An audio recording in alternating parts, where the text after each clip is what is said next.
Hi guys, with another video. Today I am gonna talk about the African Americans why moved north. African Americans had first been brought to the Americas as a slave people. Hundreds of years later, slavery was ended. However, African Americans were faced with the discrimination and violence.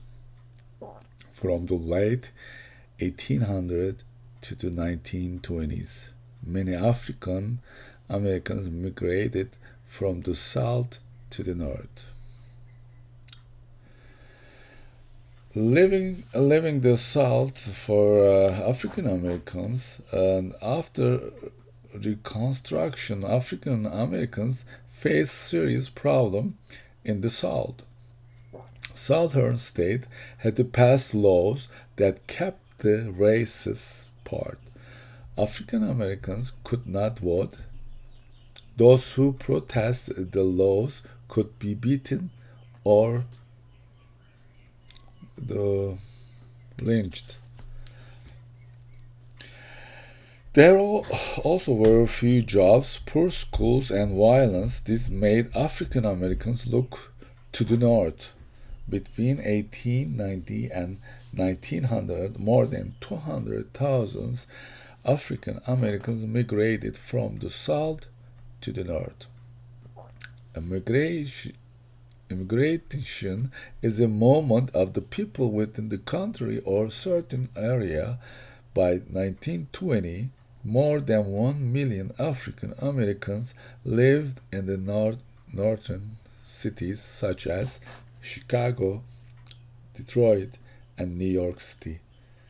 Once African Americans moved north, they faced discrimination and racism there as well. Racism is a feeling against the people because of their skin color. African Americans face other problems as well. Business owners refuse to hire African Americans. Business owners who hired the African Americans gave them the worst jobs. African Americans were unable to live in the neighborhoods where white people lived.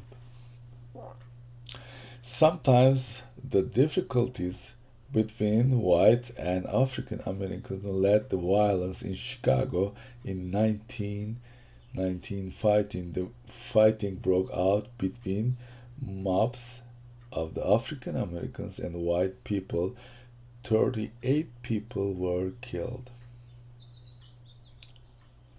How did racism in the North affect the lives of the African American? African American continued their fight for equal education. They opened their own school. Howard University opened its door in 1867. Hampton Institute opened in 1868. Booker T. Washington, of African American leader, started Tuskegee Institute in the 1881. Another important African American leader was W.E.B. Du Bois in 1905. Du Bois and 28 other leaders met in Niagara Falls, Canada. The group decided to protest until they receive equal treatment as Americans. However, equal treatment did not come easily. In 1909, a group of African Americans and white Americans formed the National Association for the Advancement of Colored People, NAACP. This group became one of the strongest groups in the fight for equal rights for African Americans. The NAACP helped African Americans to fight the racism they face on their job, in housing, and in education. Thank you guys watching this video. See you soon with another video. Thank you. Bye.